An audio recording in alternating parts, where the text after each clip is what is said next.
Limits, understanding concepts.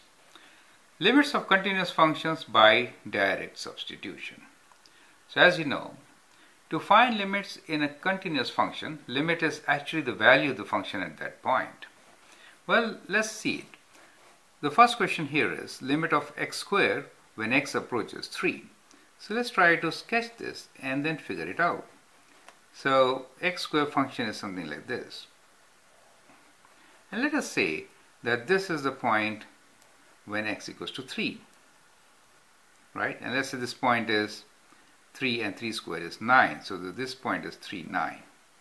So as you approach 3 from the left side, that is this side, you approach 9, correct? You approach 9, correct, as you move. Even from the right side, as you approach from the right side, you approach 9. So both sides, you approach 9, the value of function at 3. So for a continuous function, limit is actually equal to value of function. So we can find, well, for this function, what is f of 3? So f of 3 is 3 squared, which is 9. So the limit is 9 for this. So for a continuous function, remember that we can always substitute the value. Let me show you once again here. This is a square root function. It could be drawn like this, right? Now, let us say that this is our x value of 4. So at 4, square root of 4 is 2. And let's say this value is 2, correct? So we have a point here which is 4, 2. Now as you approach from the left side means this, right? So as you approach the function from the left side, you approach a value. As you approach 4 from left side, you approach value of 2.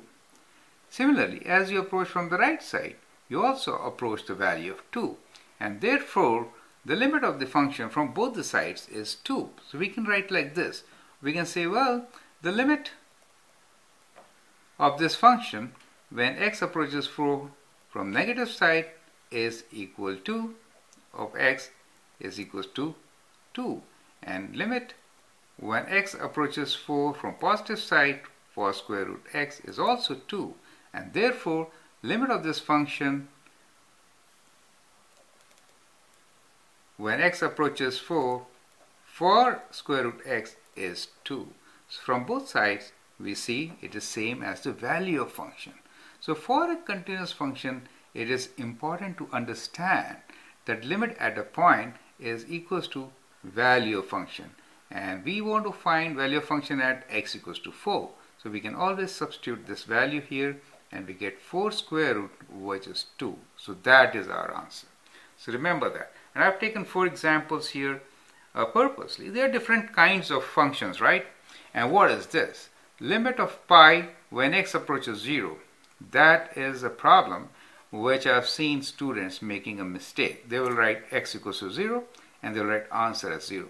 Remember, this pi means a constant function, okay? It is a constant function. It is always pi, and therefore the answer for this is pi. It is a constant function. So limit of the constant function is always that value. Is that okay? So it is pi at all values in its all real numbers.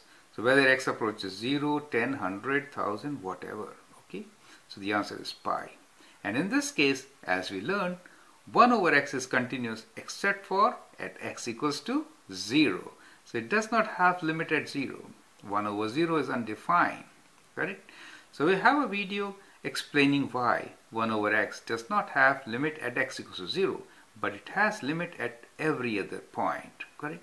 So limit of this function at as x approaches 0.5 from the above principles which we have learned just now can be written as 1 over 0.5, right, which is 2, correct? So that is how we can find limit of continuous function.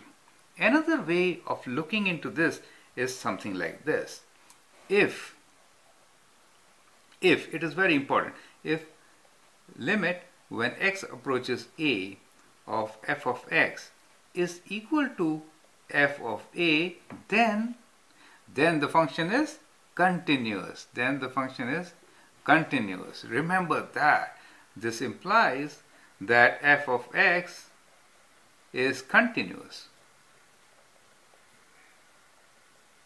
at a, at x equals to a, right? We don't know about other points. We didn't check other points, correct? But at a it is continuous. As you can see here, this function is not continuous all along its domain. It is discontinuous at x equals to 0, but at 0.5 it is continuous. That is what I'm trying to make you understand. Thank you.